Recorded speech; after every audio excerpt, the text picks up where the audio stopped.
Wanita Hari Ini.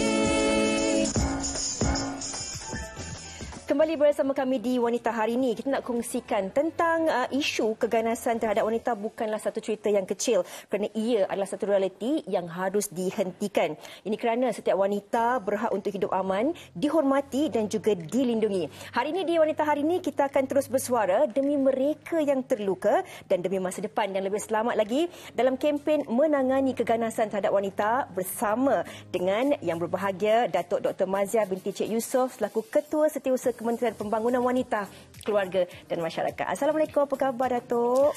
Waalaikumsalam, khabar baik, terima kasih.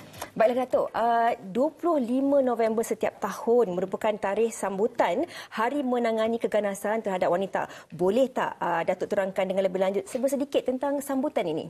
Terima kasih.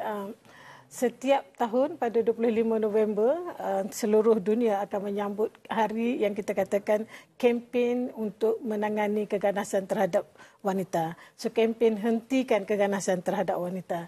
Ini adalah gerakan di peringkat dunia. So, di peringkat negara, di Malaysia kita menyambut pada 25 hari bulan dan tema yang kita gunakan, tema warna kebangsaan adalah warna orange. So, kita galakkan pada 25 hari bulan November nanti untuk kita sama-sama pakai baju orange ke, kasut orange ke, apa-apa orange yang untuk melambangkan solidariti untuk bersama-sama dalam kempen menangani keganasan terhadap wanita. So, kempen ini sempena dengan kempen ini pada 25 November, Kementerian Pembangunan Wanita, Keluarga dan Masyarakat melalui Jabatan Pembangunan Wanita akan mengadakan program-program yang lebih kepada untuk memaklumkan pada mereka yang sana, lebih kepada advokasi kesedaran. Apa itu kempen mengatasi keganasan wanita ni? Kalau di peringkat antarabangsa kita panggil ini sebagai EWAW, EVAW, Eliminate Violence Against Women. Okey. Baiklah Datuk, selain daripada program EWAW ini, terdapat juga pelbagai program seperti program-program advokasi anti gangguan seksual dan mungkin Datuk nak kongsikanlah dengan lebih lanjut lagi tentang program-program ini pula. Program advokasi anti gangguan seksual. Ya, selain daripada kita ada kempen hentikan keganasan terhadap wanita itu di peringkat antarabangsa. Di peringkat negara pula, memang Malaysia telah pun mewartakan satu akta yang dinamakan Akta Anti Gangguan Seksual tahun 2022. 2022 kita wartakan mulai daripada sempena sambutan Hari Wanita Antarabangsa pada 8 Mac 2024 kita kuatkuasakan. So, Akta Anti Gangguan seksual ini adalah salah satu perundangan yang kita wujudkan sebagai alternatif platform selain daripada akta-akta lain yang berkaitan dengan keganasan melalui satu penubuhan tribunal yang khas yang untuk mendengar aduan-aduan yang berkaitan dengan gangguan seksual. So, gangguan seksual ni dia boleh jadi dalam bentuk macam-macam. Dia boleh dalam bentuk fizikal, dalam bentuk kata-kata ataupun dalam bentuk digital ataupun apa-apa isyarat yang boleh mendatangkan ketidakselesaan kepada mereka itu akan dianggap sebagai gangguan seksual.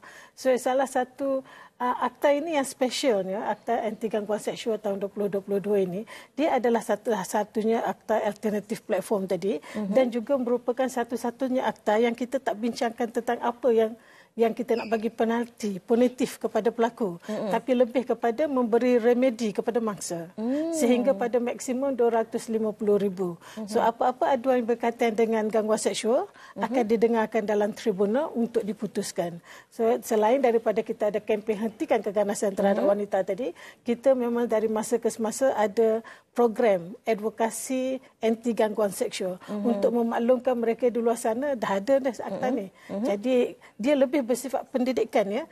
Gangguan seksual ni adalah salah satu perkara yang tidak satu kesalahan yang serius.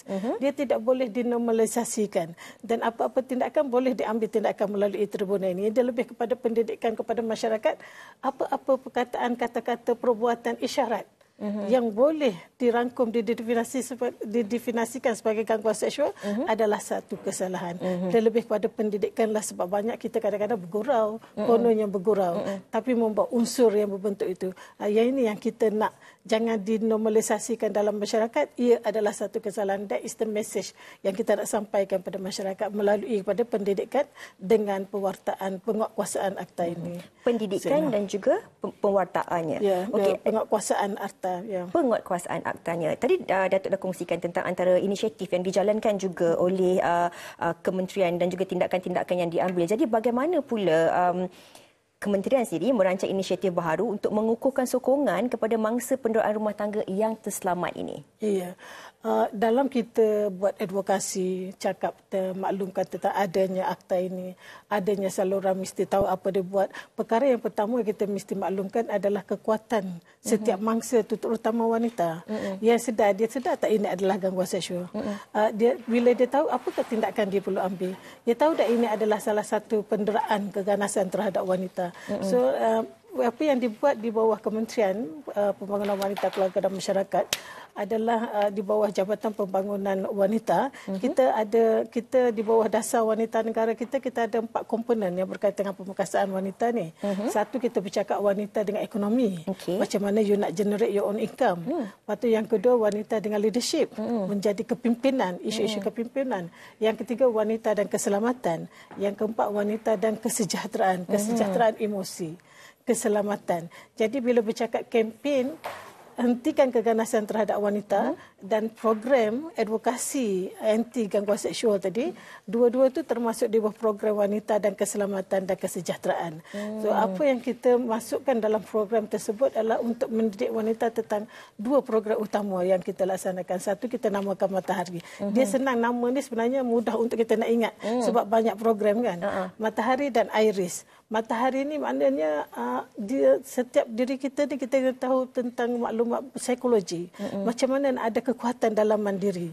So kita yang mengalami semua benda tu kan. So kalau ada orang datang mengajar ke memaklumkan kita, tapi kalau tidak ada kesedaran dalam diri, tak ada kekuatan dalam diri untuk bangkit, dia tak berguna juga. Jadi Matahari ni lebih kepada elemen psikologi, bagaimana nak menjadikan diri ni kuat.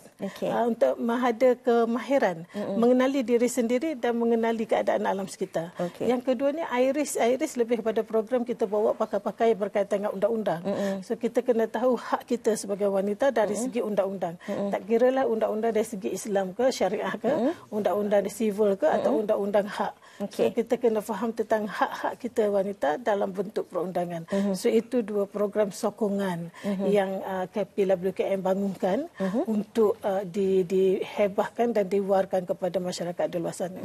Tapi Datuk, bagaimana pula Datuk melihat tahap kesedaran wanita-wanita di Malaysia ni dalam melindungi diri sendiri daripada keganasan ini, dan apa sebenarnya panduan yang boleh diberikan kepada golongan wanita ini apabila mereka ini berhadapan dengan masalah keganasan rumah tangga? Ya, memang selalunya dalam data-data yang kita dapat melalui PDRM, laporan yang telah dikemukakan, dan daripada program-program kami, kita selalu membawa kaunselor berdaftar kita untuk mendengar, dan kebanyakan daripada kajian kita ini kita dapati wanita seringkalinya mendiamkan diri.